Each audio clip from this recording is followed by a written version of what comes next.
Hello, hello, bienvenue sur le podcast Les choses de la vie.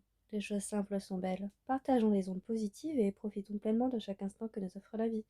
J'espère que mon contenu te plaira et je te dis à très vite. Tu as swipé à droite des centaines de fois. Tu as soigné ta bio, choisi tes meilleures photos et trouvé des ouvertures de conversation originales. Tu as matché, t'as discuté, et puis plus rien. Un rendez-vous décevant, ou pire, un ghost en plein milieu d'une conversation qui semblait bien partir. Et tu recommences. Tu ouvres l'appli, tu swipes, tu attends. Des millions de personnes font exactement la même chose en ce moment sur leur canapé, seules, connectées et pourtant seules. Alors la question s'impose. Est-ce qu'on nous a vendu une promesse que ces applications ne peuvent pas tenir? Aujourd'hui, on démonte la mécanique et on parle de ce que personne ne dit vraiment sur les applications de rencontres. Le business model du célibat. Commençons par une vérité inconfortable. Les applications de rencontres ne sont pas conçues pour que tu trouves l'amour. Elles sont conçues pour que tu restes sur l'application. C'est leur modèle économique. Tinder, Bumble, Hinge, ce sont des entreprises cotées en bourse ou financées par des investisseurs. Leur métrique de succès, ce n'est pas le nombre de couples formés, c'est le nombre d'utilisateurs actifs, le temps passé sur l'appli et les abonnements premium souscrits. Et une personne qui trouve l'amour quitte l'application, elle n'est plus cliente. Alors ces plateformes ont tout intérêt à te garder dans un état d'espoir permanent. Jamais tout à fait satisfait, jamais tout à fait découragé. Juste assez pour revenir demain. C'est exactement le mécanisme du breadcrumbing dont on a parlé dans un épisode précédent, mais appliqué à une plateforme entière. Le système de récompense aléatoire, un match inattendu, une conversation qui décolle, active la dopamine exactement comme une machine à sous. Tu ne joues pas pour gagner, tu joues pour rejouer. Et ça, c'est designé intentionnellement. Ce que les algorithmes font à notre regard sur l'autre. Eh bien, deuxième problème, c'est celui-là et plus profond. Les applications de rencontres ont transformé les rencontres amoureuses en catalogue. Tu vois une photo, tu swipes. Droite ou gauche. En une fraction de seconde. Tu juges un être humain dans toute sa complexité sur la base d'une image soigneusement sélectionnée et d'une bio de 3 lignes. Ce n'est pas comme ça qu'on tombe amoureux dans la vie réelle.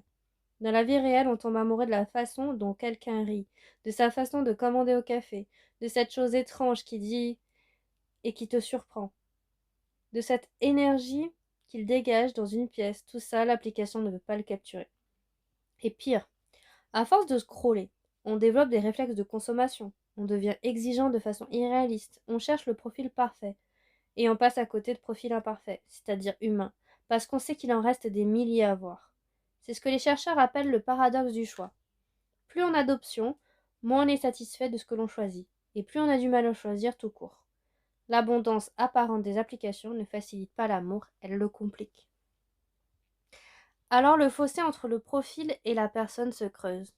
Il y a une chose que tout le monde sait, mais que personne ne dit assez fort. On ne rencontre pas la personne sur l'application, on rencontre son profil.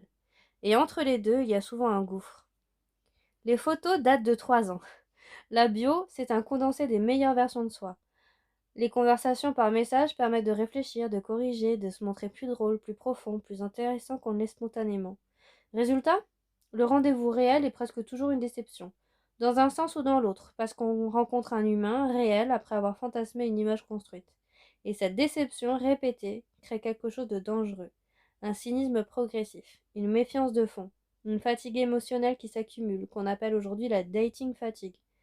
Des études montrent que les utilisateurs intensifs des applications de rencontres développent une image de soi plus négative, plus d'anxiété sociale et une satisfaction relationnelle plus faible que les non-utilisateurs. Ce n'est pas anodin.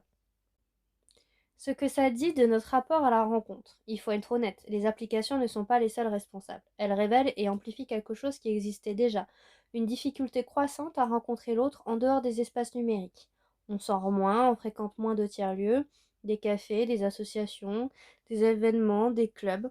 On a des cercles sociaux qui se rétrécissent avec l'âge, et on a délégué à un algorithme quelque chose d'aussi intime que trouver un partenaire. Le problème, c'est qu'un algorithme ne sait pas ce dont tu as vraiment besoin. Il sait ce sur quoi tu cliques, ce n'est pas pareil.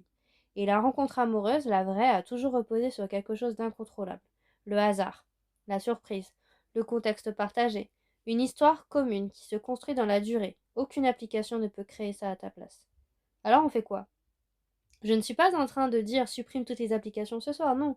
Je suis en train de dire utilise-les avec lucidité, pas comme une stratégie principale, mais plutôt comme un outil parmi d'autres et probablement pas le plus efficace. Ce qui fonctionne vraiment pour rencontrer quelqu'un, eh bien, c'est de fréquenter des espaces où tu es toi-même. Un club de sport, une association, un cours, un événement autour d'une passion. Les relations qui durent naissent souvent d'un contexte partagé, d'intérêts communs, d'une histoire qui précède le désir. Tu peux élargir ton cercle social, pas romantique. Plus tu fréquentes de gens, plus tu augmentes statistiquement les chances de rencontrer quelqu'un qui te correspond. Et les rencontres par l'intermédiaire d'amis communs restent l'une des sources les plus solides de relations durables.